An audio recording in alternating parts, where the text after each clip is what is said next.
Hello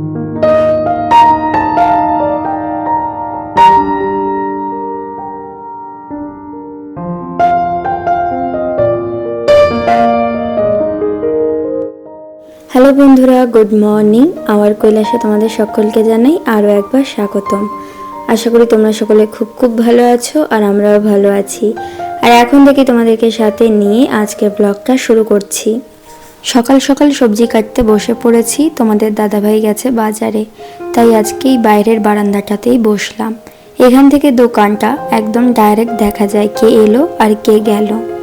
আর সাথে মেয়েটাও আমার ঘুম থেকে উঠে পড়েছে, তাই ওকেও একটু দুধ কেলক্স খাইয়ে দিচ্ছি কাজ করার সাথে সাথে। আর আজ জানো তো, হাতে খুব বেশি একটা সময় নেই রান্না করার, কারণ তোমাদের দাদাভাই গেছে এদিকে বাজারে। তা ভাবছি একটু চিড়ের পোলাও করে দিই। ও খেতেও খুব ভালোবাসে, তাই সেজন্যই ছোট করে আলুগুলোকে কুচিয়ে নিচ্ছি, একটু পেঁয়াজ কুচি, আর ফ্রিজে রাখা ছিল কিছুটা ক্যাপসিকাম। আর দোকান থেকে নিয়ে এসেছি কাঁচা বাদাম। কাঁচা বাদামটা ভালো করে ভেজে নেব লাল করে, দেন আলুটা ভেজেই চিড়ের পোলাওটা বসিয়ে দেব। আর পাশে দেখো ডাল সেদ্ধ বসিয়েছি। রোজ কিছু রান্না করি না করি, মেয়ের জন্য আমাকে ডাল করতেই হবে। কারণ দেখেছি একটু ডাল একটু ভাজা করে দিলে মেয়ে আমার পেটটা ভরে ভাত খায়, না তো সেভাবে খেতেই চায় না। এদিকে বাদামগুলো সুন্দর করে ভেজে নিয়েছি। এই তেলের মধ্যে এখন দুটো ডিম ভালো করে ভেজে নেব, আলাদা করে আর ফেটালাম না। এই তেলের মধ্যে দিয়েই দেখো সুন্দর করে কিমা করে ডিমটা ভেজে নিচ্ছি। এবার এই ডিমের মধ্যে হালকা করে লবণ আর একটু হালকা করে গোলমরিচের গুঁড়ো ছিটিয়ে ভালো করে ভাজা ভাজা করে নেব। এতে সুন্দর গন্ধও আসে আর খেতেও বেশ ভালো লাগে। আজকে চিড়ের পোলাওটা শুধু তোমাদের দাদাভাইয়ের জন্যই করছি, সেজন্য একটু ডিমটা ভেজে দিলাম, নয়তো আমি খেলে ডিমটা দিতামই না। আমি না ছোটোর থেকেই ডিম খাই না, একদমই পছন্দ করি না খেতে। যতবারই ডিম খেতে নিয়েছি ততবার যেন আমার শরীরটা খারাপ করে, কেন জানি না। ভেতর দিয়ে গাটা পাক মেরে ওঠে আর বমি শুরু হয়ে যায় অমনি। ডিমগুলো ভাজা হয়ে গেছে, এরপর কড়াইতে সামান্য তেল দিয়ে কেটে রাখা আলুগুলো ভালো করে ভেজে নেব। একদম লাল লাল করে ভাজবো, যাতে ভালো করে সিদ্ধ হয়ে যায়। এই রেসিপিটা আমার মায়ের থেকেই শেখা। ছোট থাকতে স্কুলের টিফিনে না মা রোজ আমাকে রুটি আর আলুর তরকারি দিত। তো রোজ রোজ এক জিনিস কার খেতে ভালো লাগে বলো তো? তো মাঝে মধ্যে যখন মাকে বলতাম যে আজকে না টিফিনে আমি রুটি আর তরকারি নেব না, অন্য কিছু করে দাও, তখন আমাকে সেম এইভাবে চিড়ের পোলাও করে দিত। বেশ খেতেও ভালো লাগতো স্কুলে গিয়ে, সেই স্বাদ এখনো আমার মুখে লেগে রয়েছে। তো সেম আজকে তোমাদের দাদাভাইকে করে দিয়েছি।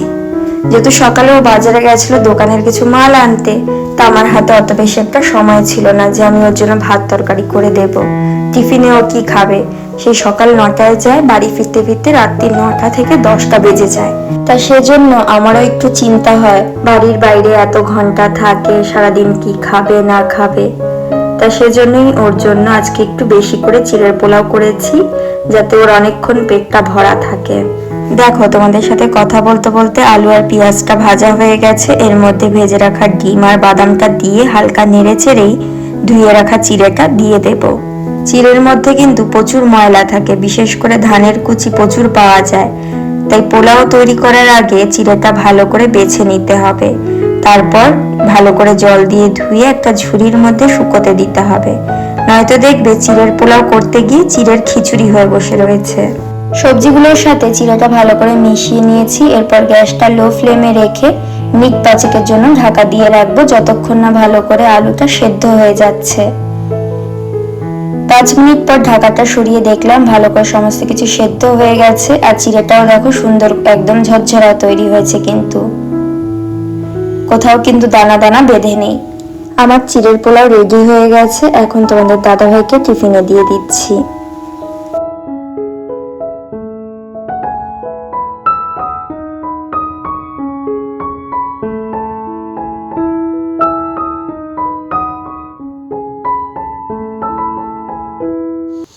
তোমাদের দাদাভাই টিফিন নিয়ে অফিস চলে গেছে। আর আজ জানো তো বাইরে দেখছি বেশ ভালোই গরম পড়েছে, তাই সেজন্য এই সমস্ত বোতলগুলোতে জল ভরে একটা বালতির মধ্যে ভিজিয়ে রাখবো। কারণ বাইরে রাখলে দেখছি সমস্ত জল গরম হয়ে যায়, খাওয়া যায় না। আর ফ্রিজের জল তো আমি খাই না, আর সাথেও মেয়েকে দিই না। আর ডাক্তারও বারণ করেছে মেয়েকে ফ্রিজের জল দিতে না, শুধু জল বলেই না, আইসক্রিম, কোল্ড ড্রিঙ্কস কোনো কিছুই ফ্রিজের জিনিস ওকে খাওয়াতেই না। তাই সেই জন্যই বোতলগুলোতে জল ভরে দেখো এই যে 1 বালতি জল আমি নিয়ে এসেছি, এর মধ্যে ভিজিয়ে রেখে দেব। এতে দেখছি সারাদিন বেশ ভালোই ঠান্ডা থাকে জলটা, আর খাওয়াও যায়।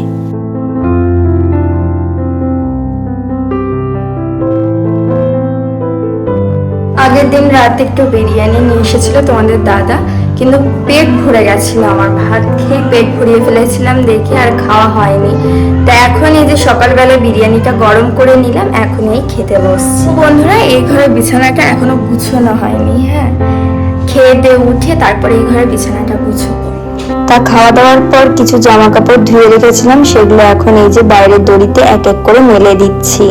আর বাইরে দেখতে পাচ্ছ কি চড়া রোদ্দুর উঠেছে, একদমই আকাশের দিকে যেন তাকানোই যাচ্ছে না, এত চড়া রোদ্দুর।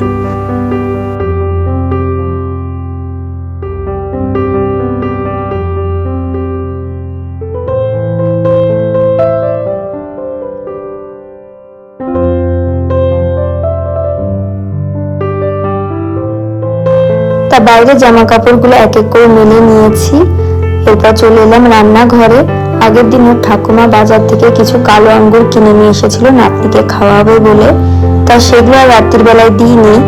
তো এখন এই যে ঘন্টা 1.5 মতো নুন জলে ভিজিয়ে রেখেছিলাম, তো সেগুলো এখন ভালো করে ধুয়ে নিচ্ছি। আর এগুলো তো কার্বাইড দিয়ে পাকানো আঙ্গুর, তা শরীরের পক্ষে খুব বেশি একটা ভালো হয় না। তা সেজন্য একটু নুন জলে ভিজিয়ে রাখলে কি হয়, এর গায়ে লেগে থাকা সমস্ত ময়লাগুলো ভালো করে ছেড়ে দেয়। দেখো কি ময়লা ছেড়েছে, দেখেছো? জলটা একদম অপরিষ্কার হয়ে গেছে। এই মগের মধ্যে রেখে নেব, আর মগের মধ্যে একটু ভালো জল দিয়ে আর একবার ধোয়া দিয়ে নেব আঙ্গুরগুলো।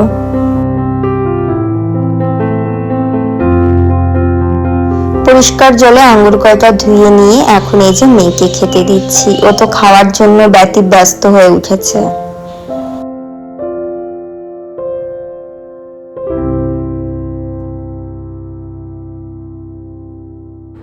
তুমি কি খাচ্ছ? কি খাচ্ছ তুমি? হ্যাঁ, অ্যাপেল। এটা অ্যাপেল, এটা অ্যাপেল বাবা, বলো গ্রেপস। কি খাচ্ছ? গ্রেপস, গ্রেপ খাচ্ছ? আচ্ছা, নাও। ভালো খেতে আবুকু, ভালো খেতে। আমি ছন্তাই ভালো। ওয়েলকাম। ভালো খেতে। কে এনে দিয়েছে? পাপা? পাপা এনে দিয়েছে? তাহলে ঠাম্মি? পাপা? পাপা। হেড, শোল্ডার, নিজ অ্যান্ড টো, ওটা করো। হেড, হেড, আগে হেড। হেড কই? শোল্ডার, নিজ অ্যান্ড টো। টো কোনটা? আরে আজ আজ আজ ব্যথা লেগে গেছে রে।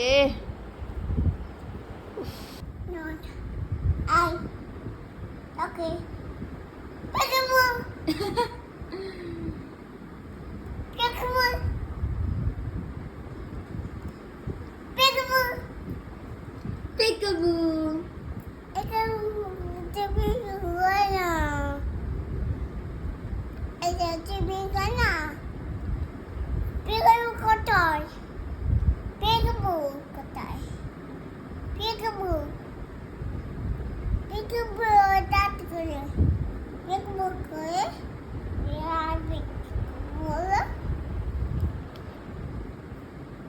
এই ওইভাবে কেউ খায় না।